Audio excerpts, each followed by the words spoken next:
आशा करता हूँ आप सब बहुत अच्छे होंगे। मेरा नाम है सिद्धांत अग्निहोत्री, स्टडी ग्लोस पे आपका बहुत बहुत स्वागत है।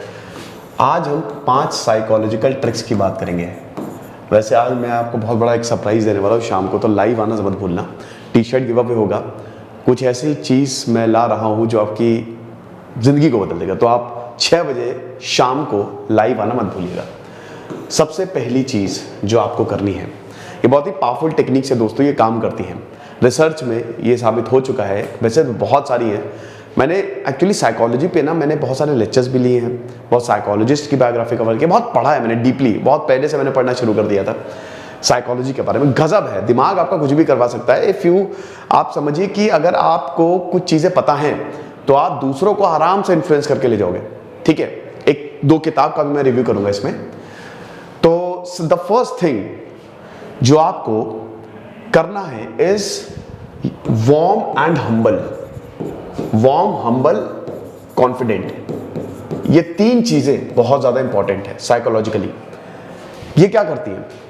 वार्म, आप बहुत, जब देखिए होता क्या है ना कि आपने खुद देखा होगा, जब आप किसी से मिलते हो, अगर वो बड़े अक्खड़ है या काफी ज्यादा रूड है तो आपको मजा नहीं आता है कि नहीं?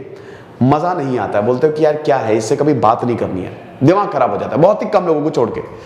लेकिन जो इंसान बहुत ही वार्म होता है, बहुत अच्छे से आपको मिलता है, आप उससे तुरंत इन्फ्लुएंस हो जाते हो, है कि नहीं? हर चीज में होता है। अगर वो बहुत ही वार्म है, उसकी बोली में ठहराव है, वो हम्बल है, तो आप बोलते हो कि क्या बंदा है। देखिए साइकोलॉजिकली अगर हम फीमेल्स की बात करें तो वो ऐसे ही मर्दों को ढूंढती हैं जो कि जिनसे वो अपना लॉन्ग टर्म बिता सके।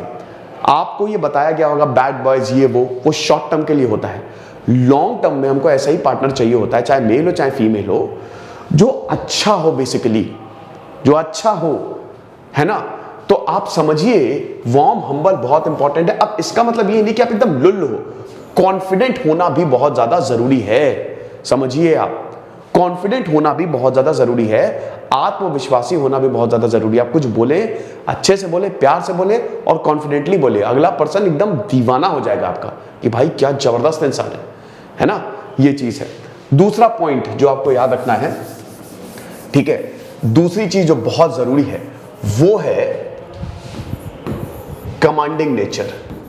अब आप बोलेंगे सर कमांडिंग नेचर, ये क्या बोल रहे हो? Yes, commanding nature. अब commanding nature in a destructive way में नहीं बोल रहा हूं, कमांडिंग नेचर बहुत इंपॉर्टेंट है। देखिए आमतौर पे होता क्या ना, हम उस इंसान को लाइक करते हैं जिनका हाई स्टैंडर्ड होता है। आपने कभी देखा आप उस इंसान को लाइक करोगे नहीं जिसका लो स्टैंडर्ड होता है। हम हमेशा अट्रैक्ट किसकी तरफ होते हैं? जो हाई स्टैंडर्ड वाले होते हैं, हमारे ऊपर वाले। कभी आपने ध्यान दिया है? देना कभी। इसीलिए आधे से ज्यादा लड़के फ्रेंड जोन हो जाते हैं, क्योंकि वो उन्हीं लोगों से इन्फ्लुएंस होता है कि भाई क्या क्वालिटीज है इसमें यार, चाहे लड़का हो चाहे लड़की हो, क्या इसकी देखो क्या हाई स्टैंडर्ड है, क्लासी बंदा है, क्लासी है ये लोग, है ना? तो क्लास, क्योंकि दे आर कमांडिंग। अब commanding in a good way में बोल रहा हूं। जैसे मान लीजिए कि आप किसी के साथ घूम रहे हैं, अब आप बोल रहे कि अच्छा बताओ आज कहां खाने पे चलें। आप उनसे पूछ रहे हैं अच्छा बताओ ये कर ले वो कर ले, बोला क्या है पागल है क्या? नहीं, आप खुद प्लान बनाओ कि आज यहां चल रहे हैं, चलो और बढ़िया मजा आएगा। जब ये सब होता है ना, ये क्वालिटीज जो आपकी होती हैं एक तरीके से लीडरशिप क्वालिटीज, कि आप आगे लीड कर रहे हो, आपको चीजें पता है, तो वो ना अगला इंसान अपने आप अट्रैक्ट हो जाएगा, अपने आप इन्फ्लुएंस हो जाएगा कि भाई ये सही है यार, ये सही बंदा है यार, इसको सब पता है, ये लीड करता है, तो मैं एकदम बढ़िया आराम से बैक सीट पे बैठ के या एंजॉय कर सकता हूं या कर सकती हूं, कोई दिक्कत नहीं है। तो आपको कमांडिंग होना पड़ेगा, but in a positive way, जिससे भी आप इंटरैक्ट कर रहे हैं, जिस पे भी आप इन्फ्लुएंस कर रहे हैं, you have to be the problem solver, you have to be, कुछ चीजों में आपको लीड लेनी पड़ेगी, ठीक है? तो ये है। और हाई स्टैंडर्ड अपना सेट करें। लो स्टैंडर्ड वालों को कोई पसंद नहीं करता है, उनको नकार दिया जाता है, पीछे कर दिया जाता है। जब तक आपका हाई स्टैंडर्ड नहीं होगा ना, जब तक आप अपने आप को अपडेट नहीं करेंगे, अपग्रेड नहीं करेंगे, आप खुद अपने आप को एक्सेप्ट नहीं कर पाएंगे। तो इसीलिए always keep on updating yourself. तो ये तो हो गया, ठीक है। देन उसके बाद जो थर्ड और बहुत इंपॉर्टेंट है वो है बॉडी लैंग्वेज, ठीक है। Body language is also very important. Body language और इसमें अपीयरेंस भी आ जाएगा। देखिए अपने आप को अपनी बॉडी लैंग्वेज जो है ना वो आपको बढ़िया करनी है, स्पेशली आपकी चाल।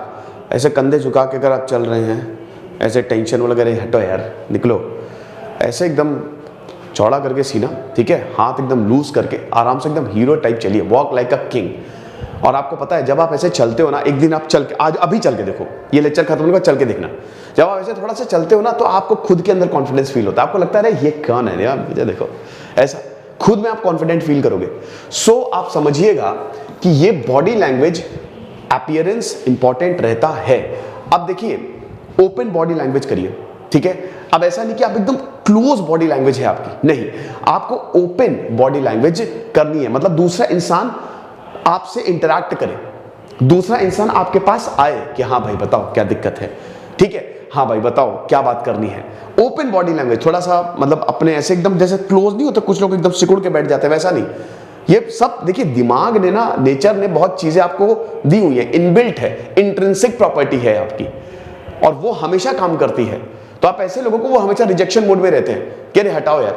तो इसीलिए आपको करना क्या है कि अपनी बॉडी लैंग्वेज पे काम करना है। बॉडी लैंग्वेज के बहुत सारे पैरामीटर्स हैं, फिलहाल आप बेसिक समझिए कि आपको ओपन बॉडी लैंग्वेज करनी है। ओपन बॉडी लैंग्वेज इनफैक्ट रखनी है, करनी नहीं है, ओपन बॉडी लैंग्वेज रखनी है। आई कांटेक्ट बहुत ज्यादा इंपॉर्टेंट है, ठीक है। जब भी आप किसी से बात करें तो कोशिश करें कि आंखों में आंखें डालें, क्रीपी वाला नहीं, अच्छी तरीके से आंखों में आंखें डाल के बात करें, ठीक है। देन आपका अपीयरेंस। अब अपीयरेंस देखिए जरूरी नहीं है कि इस इंसान बहुत ज्यादा सुंदर हो और वो बहुत स्मार्ट हो, कुछ नहीं, ये इससे सुंदरता से कोई फर्क नहीं पड़ता है, आपकी स्मार्टनेस से फर्क पड़ता है। आपने अपने आप अच्छी बॉडी बनाई है, मेंटली फिट हो, फिजिकली फिट हो, मजा आ जाएगा। आप एपीजे अब्दुल कलाम को देखिए, आप लाखों लोगों को खड़े कर दीजिए और उनको खड़े कर दीजिए, वो हमेशा अलग लगेंगे, चाहे वो प्रेसिडेंट हो, चाहे वो ना हो, चाहे साइंटिस्ट हो ना हो। तो समझिए कि ये बहुत ज्यादा जरूरी है। अपीयरेंस आप अच्छे से जाके, जैसे मेरा एक फ्रेंड है, ठीक है, वो दिखने में बहुत अच्छा नहीं है, बट वो इतना बढ़िया पहन ओढ़ के जाता है, बढ़िया शर्ट टकेन अच्छे से, और अपने आप को इतना फिट रखता है कि मतलब एकदम सब पगला गए हैं, ये क्या बात है यार। तो आपका अपीयरेंस और बॉडी लैंग्वेज मैटर करती है, बहुत ज्यादा करती है। उसके बाद नेक्स्ट थिंग जो आपको करनी है, ठीक है, मैं कहा तो जो अगली ट्रिक है वो है साइलेंस या बी अ गुड लिसनर, ठीक है। आप जब भी किसी से मिलने जाओ तो आप उसको सुनो, थोड़ा सा शांत हो जाओ, है ना, वो इंसान आपके सामने खुल जाएगा, आप भी खुलो, आप भी कुछ सीक्रेट। देखिए ट्रस्ट बिल्डिंग, जब भी आप किसी से मिलते हो ना, ट्रस्ट बहुत ज्यादा इंपॉर्टेंट है कि दूसरा इंसान आपके ऊपर भरोसा करे कि ना करे। उसके लिए आपको कुछ बताना पड़ेगा, लेकिन ज्यादा सुनना पड़ेगा। लोगों को जो सुनते हैं ना, जो अच्छे लिसनर होते हैं, वो ऑटोमेटिकली लोग उनसे बहुत ज्यादा अट्रैक्ट हो जाते हैं और उन्हीं की कंपनी पसंद करते हैं कि भाई ये सुनता है मेरी। खुद देखो ना, अपने ये सब खुद अप्लाई करके देखो कि यार आपको इरिटेशन नहीं होती जब आपके बीच में कोई बात काट देता है, आपकी बात नहीं मानता है, आपको लगता है निकलो। लेकिन जो इंसान सुनता है ना, आप चाहते हो कि मेरे साथ रहे, मेरी मतलब मैं उसके साथ मतलब उसकी कंपनी मुझे अच्छी लगती है और टाइम स्पेंड करूं मैं, ऐसा होता है। तो याद रखिए कि ये जो लिसनिंग वाली प्रॉपर्टी है ना, ये साइकोलॉजिकली बहुत जबरदस्त तरीके से हिट करती है। लोग ना बहुत अच्छा लगता है लोगों को। आप देखिए जो बड़े बड़े एंटरप्रेन्योर्स हुए हैं, बड़े बड़े जो साइंटिस्ट हैं जिन्होंने बहुत कुछ किया है, वो पहले सुनते हैं। गांधी जी, जब महात्मा गांधी बैठते थे और सबको सुनते थे पहले, क्या भाई बताओ, चाणक्य सुनते थे पहले, सबको सुनते थे, बोलते कम थे वो, और उसके बाद उनको पता चल जाता था कि दिल में क्या है। तो साइकोलॉजिकली ये ट्रिक बहुत जबरदस्त काम करती है, ठीक है। अरे यार, उसके बाद पांचवा, टच, लास्ट। यस, अगर आप टच कर रहे हो तो बहुत बढ़िया है, ठीक है। टच मतलब अरे क्या हाल है, ऐसे नहीं, हल्का सा अगर आप टच कर रहे हो, टचिंग ऑल्सो एक बहुत अच्छा इंपैक्ट। क्रीपी वाला टच नहीं कि भाई मतलब अगला इंसान अरे यार क्या है भाई, कौन है ये, है ना, वो वाला नहीं।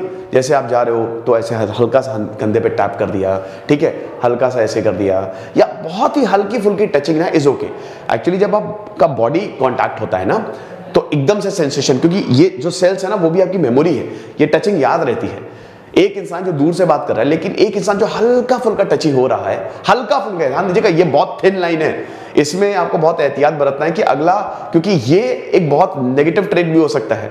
अगर दूसरे को लग गया कि बहुत ज्यादा क्रीपी हो रहा है या बहुत ज्यादा टची हो रहा है वो आपसे, फिर वो तो बहुत घटिया इमेज बन जाएगी।